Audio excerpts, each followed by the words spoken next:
Assalamualaikum warahmatullahi wabarakatuh. Perkenalkan, nama saya Muhammad Radius Tolas dari Pendidikan IPA kelas A. Kali ini kita akan belajar tentang replikasi virus.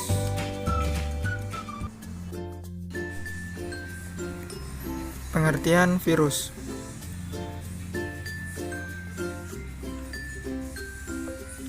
Virus merupakan parasit intraseluler obligat. Mereka hanya dapat bereplikasi di dalam sel inang. Virus yang bereplikasi tidak dapat bereplikasi atau melakukan hal-hal lainnya, kecuali menginfeksi sel inang yang cocok. Virus tidak memiliki enzim untuk melakukan metabolisme dan tidak memiliki ribosom atau peralatan lainnya untuk membuat proteinnya sendiri. Selanjutnya, replikasi virus. Replikasi virus adalah pembentukan virus biologis selama terjadi proses infeksi di target yang akan menjadi hostnya. Virus harus lebih dahulu masuk ke dalam sel sebelum replikasi virus itu terjadi. Replikasi virus terbagi menjadi dua, yaitu replikasi litik dan replikasi lisogenik.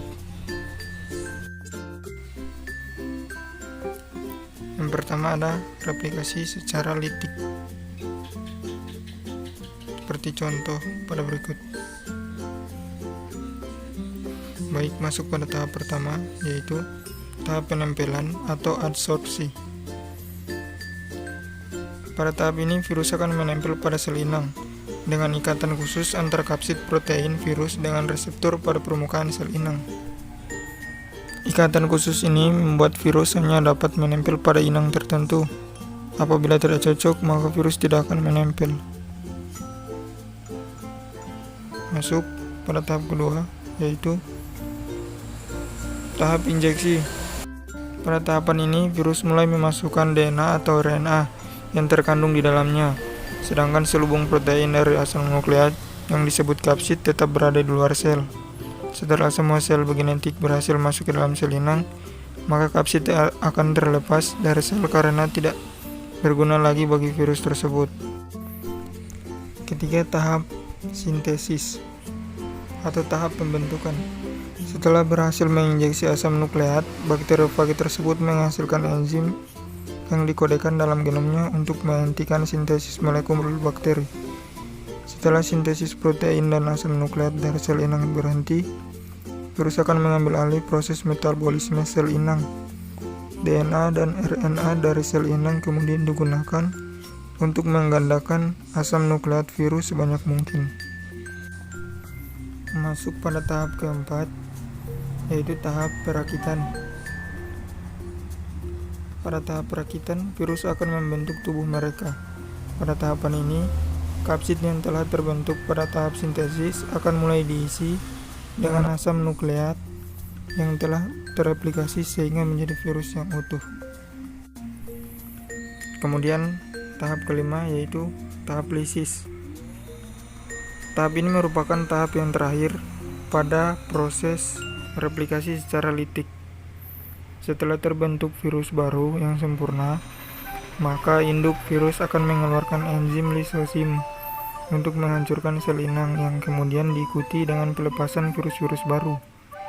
Virus-virus baru yang dilepaskan pada satu kali daur berkisar antara 100-200 virus.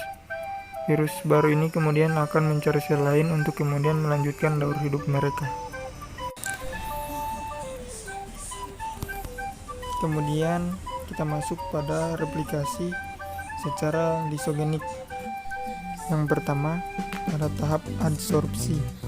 Sama seperti sebelumnya, ini adalah tahap penempelan yang terjadi pada daur litik. Virus akan menempel pada sel inang dengan melubanginya dengan enzim lisosim.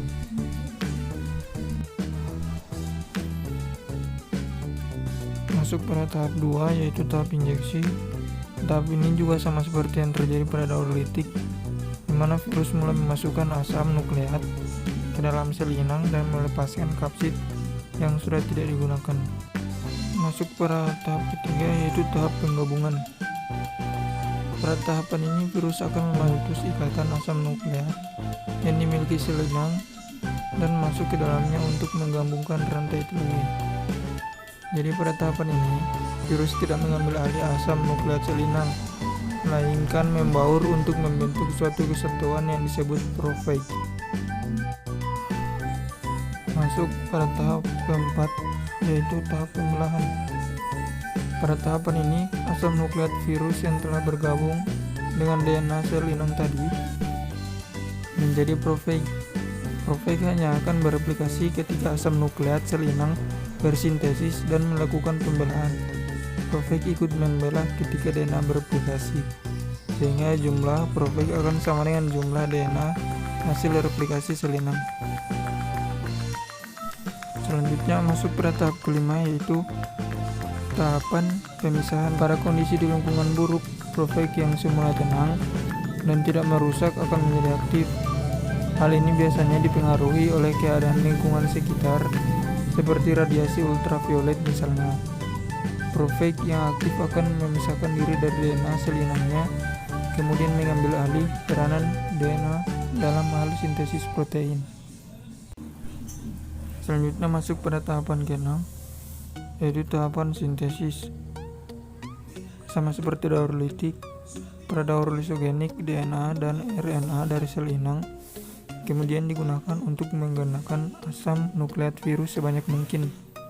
Selain itu, virus akan menggunakan protein terdapat pada inang untuk kemudian digunakan untuk menggandakan kapsid. Masuk pada tahapan ke-7, yaitu tahap perakitan. Sama seperti daur litik, pada daur lisogenik virus akan mulai merakit tubuh mereka. Selain itu, virus juga akan mulai memasukkan asam nukleat ke dalam kapsid yang telah terbentuk. Setelah proses ini selesai, maka terbentuklah virus baru yang telah sempurna. Selanjutnya adalah tahap lisis. Tahap lisis ini merupakan tahap terakhir dari daur lisogenik yang sempurna, di mana virus-virus mulai dibebaskan dari sel inangnya secara eksplosif dengan menggunakan enzim lisozim yang digunakan untuk menghancurkan sel inang tersebut. Seperti contoh berikut ini.